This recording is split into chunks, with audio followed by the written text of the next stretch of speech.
Alors, c'est Maghrebi Ouiem, M-A-G-H-R-E-B-I, Ouiem, O-U-I-E-M, Maghrebi Ouiem, psychologue musulmane. Notre émission a pour objectif d'aborder chaque semaine un thème de votre vie quotidienne et de vous donner la parole afin que vous puissiez vous exprimer, témoigner et interroger. Et nous avoir offert cet espace de temps et de parole d'une heure pour évoquer vraiment des thèmes qui vous intéressent, qui parlent de vous, de votre vie, de vos souffrances, de vos inquiétudes à la lumière de la psychologie, d'échanges, de partage et de fraternité, et qui vous disent clairement qu'ils les aiment et qu'ils les aimeront toujours. Ça c'est indéfectible, c'est un lien sacré.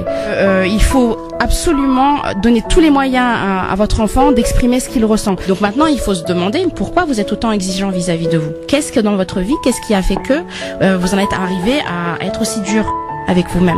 À toutes ces mamans qui vivent seules, leur dire que je suis extrêmement admirative devant vous parce que vous portez à bout de bras vos familles. Vous êtes pour moi des Amazones, des gladiatrices, des combattantes.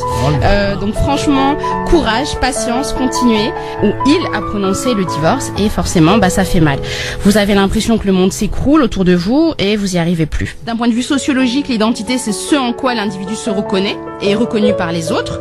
Ça peut être notre conjoint, ça peut être un ami, ça peut être un collègue, ça peut être un frère, une sœur, un père, une mère. Si la rupture est survenue, c'est bien que c'est révélateur d'un mal-être qui était latent. Il faut qu'elle sorte de l'isolement, qu'elle exprime sa souffrance mais aussi sa colère et puis qu'elle arrive d'une façon ou d'une autre à dire tout ce qu'elle a sur le cœur. Chacun d'entre nous, ici-bas, mérite de connaître l'amour avec un grand A. Et forcément, si lui n'était pas heureux et épanoui dans votre histoire, vous ne pouviez pas vous non plus l'être. C'est pas possible. En amour, l'un ne peut pas être heureux et l'autre non. Votre souffrance demain, ça sera votre force.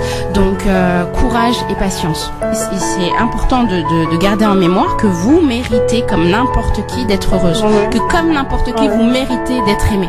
Et d'essayer de comprendre en fait vos différents processus psychiques qui font que vous en arrivez, mais juste pour que vous puissiez vous décharger et vous vider de tout ce que vous avez sur le cœur. C'est quelqu'un qui ressent un vide chronique à l'intérieur d'elle-même, à ne pas avoir confiance en vous ou à avoir une mauvaise estime de vous, parce que là c'est très vague. Ça peut parfois être difficile à supporter pour l'entourage et pour les parents. L'impact psychologique que ça a sur l'enfant et sur l'adulte en devenir. Faites-vous confiance et faites de votre monde, et donc ce monde, un monde meilleur. Je souhaite à tous nos auditeurs la paix du cœur. Je te souhaite et je me souhaite également la paix du cœur et de devenir des clés du bien.